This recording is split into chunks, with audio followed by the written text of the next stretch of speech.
Good morning. So I'm out in Nakhlamud this morning with the dogs. It's Thursday morning. Yesterday I was at the hot springs with my twin, and when I'm having a mango. I'll just put it aside because I don't have a knife. I had my first cup of coffee out here. I decided just to start my day like this. I haven't taken the dogs on a good walk for like a hike. I had a mango stuck in my teeth for a while. The birds are really chirping up a storm up there. See, up there. And here's Lola and Rexy. So there's a few things that I want to talk about. I just finished doing a video, but I feel like there wasn't. I was just blabbing. There wasn't a lot of value in it. And so what I was talking about was the telepathic communication that we have on the twin flame journey. I feel like the telepathic, the more time I spend with him, with my twin, the more the connection becomes like telepathic, and the more we become connected. Like yesterday, I was doing that video where I started feeling like this energy. It almost felt like a panic attack, chasing energy. And afterwards, when I met my twin, it turns out like right around that same time of the day, he went through an issue. And I was thinking, wow, that must be connected somehow. I also feel like when we're together and like he sighs or it has a physical effect on me, I can feel it. Like it does something to me. And the more time I spend with him, the stronger the connection becomes. And the more time that I spend with him, I feel like I'm more and more surrendered into it. And the more I'm surrendered into it, it's the more I release power. So it's like the more control I release, and the more vulnerable I become with him. And that is the place of unconditional love. And that is the place of like releasing control. It's a place of where you become your weakest, but also your most powerful. Because if you can lay down all of your arms and you just become completely surrendered, then you have no guard up. And then it's like complete trust. And to learn to completely trust another person is also to completely trust the universe and to allow yourself to be exactly who you are, what you are, exactly as you are, and what will be, will be. You know, it's allowing yourself to be so open and vulnerable that you can be completely hurt in that place. But I feel like see, when I tell a truth that's an ultimate truth, it overwhelms me emotionally.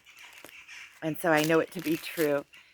And it's almost like there's no resistance. You come into a place of no resistance, of just allowing.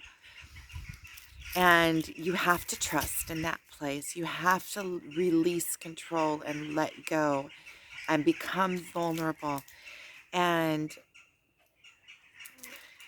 allow. And when you're open like that, it's like your heart is wide open. And you take into consideration, it's almost like I feel like I really don't have a choice in it, because holding from him is closing myself off from him, and then it's not allowing pure love to flow out of me, and also not able to accept pure love, whatever it looks like. And it seems like the more that I open my heart and release control and allow the flow to come in, the less anything touches me, the less my guard is up, the less that it touches me. Like, we've been together every day, it must be, for like, I don't know. There was maybe one day that we didn't see each other a couple weeks ago, but we pretty much for the last, I don't know, a long time, we've seen each other every day and spent hours together, really. And I feel like that that I'm more in balance. I'm more empowered in myself. So during the day, I'm doing my own thing, and I feel like even if in the physical world, there's not a lot of like I can't. I do see the what I'm getting back for effort, but it almost seems like I'm in the same place, but at the same time, it feels like a river, or like an ocean. Like there's under the water, there's currents going on. There's all sorts of projects that I have going and that are already on their way, well on their way, even if in the physical world they haven't come into like it's like everything up here is in escrow. Everything up here is already ready and it's just zap into the world.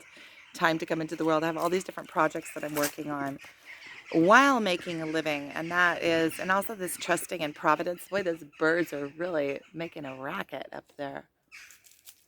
They're flying around. I don't know if you'll be able to see them. They're up there in that, like, there's an indent up there, and that, you see that indent? So they're sitting up there. This valley is beautiful. I'm going to show you. So I came a little bit off the trail into this little nook. It's in the riverbed, but during the summer it's dry here. It only flows in winter. The birds are sitting in there, if you can see them, and they're quacking up a storm. What's that? Looks like a big bird. I love coming here, especially now in the summer. In the morning, there's always shade. That's also part of the reason why I decided to come here, because I got up late this morning. I just kind of, this day is kind of, I'm letting it flow. My kids are at their father's. I think it's the first time in like a couple of weeks at least a couple of weeks, that my kids have been, with me every day. And so this morning I woke up to an empty house, and I got up kind of late. I got up and did meditation at my regular time, but then I went back to sleep, and I got up finally at around 7:45, which is like super late for me, but it's already hot. And what I like about this valley is that because there's like on the both of the sides there's cliffs, then it's in shade until pretty late in the morning. So I have a shade walk, and plus the dogs haven't gotten a really good walk for, you know, going somewhere for a few days. So they love coming here. They chase rock rabbits. I love coming here. It was kind of like I was thinking to myself this morning, oh, I'll take them on a walk to Nachlamoon. I was thinking I'll take myself on a walk to Nachlamoon. But what my twin was telling me also is about, he was telling me about, so I was just going to, let me finish up the telepathic communication thing, is that I feel like our telepathic communication is becoming stronger and stronger and stronger. Like yesterday when I came to his house, he, before I got to the door, he opened the door and he said, I knew you were here. He said, I could feel it. And he said that a couple of, like a minute before I came to the door, he heard like an imaginary knock and went to the window and looked out, and he saw that I had pulled up in my car. So he came down and opened up the door for me. And so he said, but that is the form of, like, it's a telepathic form. And when we were driving back, he was telling me kind of like a story of when he grew up, and I could completely feel the emotion of it. Completely. Like it's like I was feeling my own emotion. And yesterday when I was having that panic attack, it was right around the time when he was telling me a story of something that happened with him. And that's an energy that I kind of want to master. Yeah, it's still, up till now it's kind of like still like, oh really? Is that really happening? Is that really happening? It's like testing it over and over and over. But then when I see that it's real, then I just, now I want to try to master it, because if I can feel him telepathically and he can feel me telepathically, then then that is a point of power. It is a point of um, it's a duality. It's both ways. So just as he can empower me, I can empower him. And And if I know that I'm going into spirals, then I know that that he can feel it. So I know that if I uplift, then he can feel it too. And that's probably why I keep on feeling like these spirals, like we're in the same motion. I also feel it with a lot of my viewers, people that view and that write in, that we're just on the same page. Or I feel like it's a connection to a specific energy flow. Oh, they're so pretty. There. And it's like we're all connected to the same energy flow, and we're all going through similar things all at the same time. And the similar things may be playing out differently in our life, but the energy feeling of it is the same. And it's like it's like our family tribe. It's like we have this energetic tribe, or we all come from the same star, or we're all kind of connected in some way, even though we were taught out of that connection over generation and generation and generation. We don't know who we are. We don't know our powers and our telepathic powers. When we all comes from the same tribe, then if we know it, and we have this connection, we have power together. And that's kind of like what I feel with this twin flame journey, and I keep on meeting more and more twins. And now a big gust of wind came through. Keep on meeting more and more twins.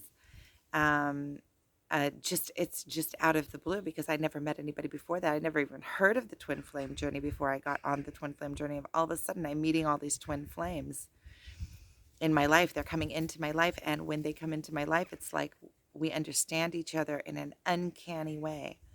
um and it's almost like we're going through the same exact things, but it's playing out differently in each of our lives. But energetically, we're at the same point. And that's what I feel like with a lot of the viewers. We're energetically at the same point. So I'm like a mouthpiece. I'm just talking it out. And then it's like, oh, the connection's already there. So it's kind of like a point in which to connect the energy. Um, and so yesterday, another thing that I want to talk about, that I've been thinking about for a while, but yesterday it really hit home. It's something I can see that is starting to work itself out within me. Is, what is it that I came here to do? And now I have it kind of worked out. Yesterday, my twin was talking to me about a conversation that he had with his son, and about what is the purpose of his existence, or what is it that I came. She's always licking him clean. It's just so cute. She cleans his ears. She cleans his eyes. It's all one way. But he'll come to her. See, he comes to her, and he sticks his head right in where right in her, like there. See, he turns his head so she can get the other ear. It's so funny. They're so cute. Now she's getting that ear. They're so cute. So so what is it that I came here to do? And it's like having a vision. When you have a vision, or you have a vision that's actually written down and pinpointed, a vision that is written in a few words. What is it that in maybe two sentences? That's all it has to be. It doesn't have to be something long and all entailed, because it's not. It's like creating an umbrella. So what is it that I came here to do? What is my purpose of this life? Um, what is it that I came to achieve? Otherwise, I'm just randomly running through life, and like, oh, I'll do this and I'll do that and I'll do this, but never really finding the point of it. And that is something that I really do. And I've been, maybe for the past year, kind of contemplating on, like, how do I write down my vision? What is my vision? And kind of try to bring it into a pinpoint, because once I bring it into a pinpoint, then everything that I do, um,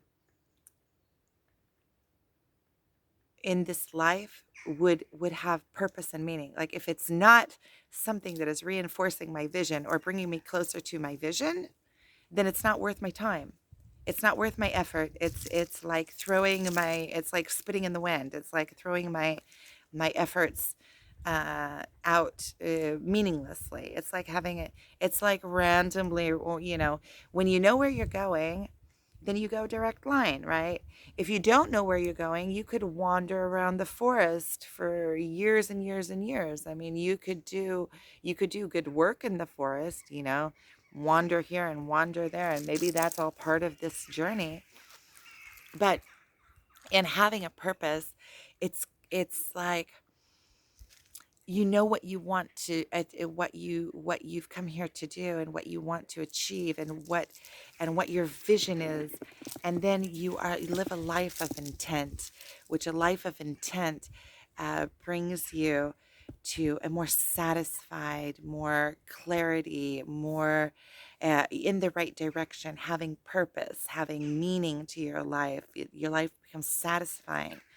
And um, and that's what I really want in my life. And now I'm going to try to see what I really would like to do is, maybe, what is my purpose? What is my goal? Maybe making the world a better place through helping people find their uh, purpose. Because I think that I really have a talent, or a God-given. It's a talent. What is a talent? A talent is a God-given gift. A God-given gift of being able to see, um, in other people, in businesses, in the purpose of them, or or their own gifts. I can see really clearly when I meet people. I can see really clearly their energetic field, and I can feel them, and I can feel what they are, when if they're open to me. Yeah. So because a lot of people have this crust that life has taught them, they build around them, and they put on this facade of, like, this fake um, um, mask, which usually I can see right through the mask too. But sometimes, somebody's mask is so petrified into their being that they don't even know who they are. Their true selves doesn't even shine out anymore. And that, kind of like lost souls. And there are some lost souls. That's just, there are. Yeah, I don't. Maybe I shouldn't say that. Maybe that saying that is solidifying it into truth. So I can't say that. But my purpose, and maybe I should, my vision is to make the world a better place by always doing my best and helping others find their true purpose. And maybe that's my purpose, is helping others find their true purpose and interpreting it. It feels to me like exact, the most exact I've ever been able to say it. And that's the thing with my twin, is that he always seems to bring into the light the exact right question for me to ask myself, or for anybody to ask themselves. Like, I feel like he is in that way. See, always talking about the Messiah, and I do feel like he is the Messiah. And it's not in the conventional pie in the sky kind of way. It's not that, what did Jesus say? There's redemption. You have to go in and correct yourself. But if he can come and ask you and show you a reflection and ask you the right question to ask yourself, and give you the what you need in order to um, clarify yourself to yourself, or purify yourself, or it knows how to ask you the right question to send you in the direction that you need to be going in, or to show you the places that you're off of sync with your true self, or with God. Because we're all of God. We're all children of God. We're all of the divine. We are all the divine. We are all of this world. We are all part of it. And when you understand this and you truly believe and you truly feel it and you truly know it, then there is no absence. Then there is no absence. And this human experience is, we have this ego that makes it, that sole purpose is to make us feel like we are separate from the all so that we can have this experience. Because if we didn't feel like we were separate and that we were our own entity, then it wouldn't matter anyway. This lifetime wouldn't matter. We would just lay down in the ground and just dissolve right back into it. Nothing would matter. So our ego gives us purpose and gives us contrast and gives us choice and gives us the feeling that we are separate from the all. It gives us our identity, our own person, our own being. Um, but at the same time, it's like finding this balance. It's like finding this balance. So once you know this and you fully understand it and you fully adapt it into your life, like you fully adapt to it, or you fully acknowledge, and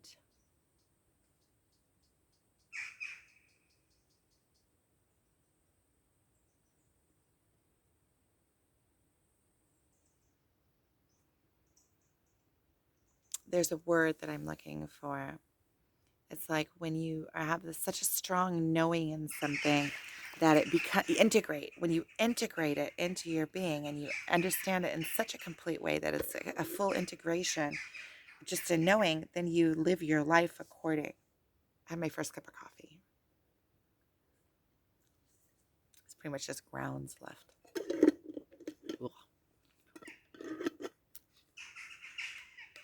So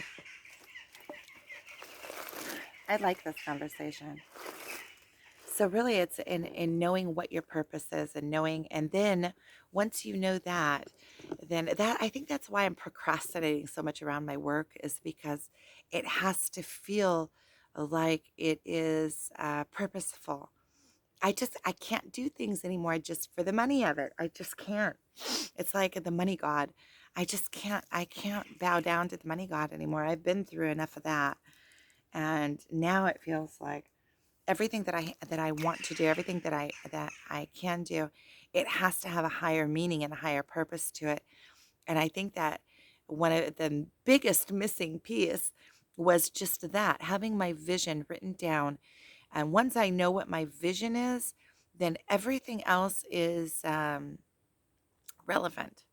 Everything else becomes relevant. Like anything that I want to do, I can check it up against my vision. Okay, does this bring me closer to my vision or take me further apart or further away from my vision? Anything that is not bringing me closer to my vision is taking me further away from my vision, because it's taking up my lifetime. It's taking up my life energy. It's taking up my attention. It's taking up um, my power. It's taking up another day of my life. Um, and not leading me towards, so it's kind of like getting lost for a little while.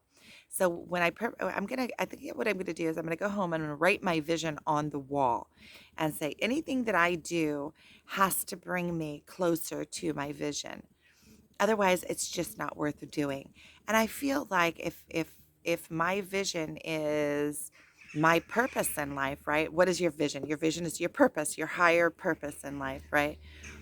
It comes back to all of that, all of the providence that I was talking about. When you're in the right place, providence is a given. You're provided for it, because when you're in the right place, first of all, you're going to be doing the magic. The work that you will be doing will just be magic because it's coming from the right place. It'll be, when you're in the right place, the things that you do are the best. They're better than what anybody else could do half-assed. And anything else that I do that is not of my purpose and of my and of my God-given talents, or anything else that I try to do, is going to be half-assed, because it doesn't have that um, God-given love in it. It doesn't have that natural essence to it. It's more like, okay, I'm going to slap this out too. It's the difference between a toy that somebody designed from this cool idea they had in their head and they got it all, or a Chinese, or I don't, not to say anything bad about Chinese or anybody, but you know what I'm talking about, like a factory made toy that the only purpose of it was to make money, and after 2 times the kid plays with it, it breaks and falls apart. There's no pride in it. There's the difference. The difference is pride in it. So anything that I do, I have to be proud of. And I have to feel like it's leading me closer to my purpose in life. And what to do. I also need to make a living. So it also has to do, I can't just bake cookies all day and hand them out. So this is a good conversation. Conversation means that there's more than one person in it. But this is a good video. I feel like I worked out a lot of things, like a lot of things came through for me. I feel like when I turn on the videos, most of the time I have no idea what's going to come out. And whatever comes, comes. And I kind of have an idea of something that I want to talk about, but usually it's just, I turn it on and whatever comes, comes. So it's kind of like channeling. And so I am going to head back home and get this day on the road. Have a wonderful day. Thank you for watching. I really do appreciate it. I've been reading comments and I feel like I'm getting so much love and so much connection. It really does give me a lot of um, also comfort in knowing that I'm not alone in this, and also acceptance. People are writing in that, I feel the love. So I really, really appreciate it. And it really does make a difference. So thank you for all of that. And I enjoy hearing from you. I get back. I don't always have the time to go in. I'm always on the run. I don't always have the time to go in and answer, but I do answer when I get a chance. I sit down and I just kind of answer, and I answer each one individually. Um, so thank you for watching, and thank you for writing in, and thank you for all of your love. I really appreciate it. And if this is your first time, then subscribe. Thank you.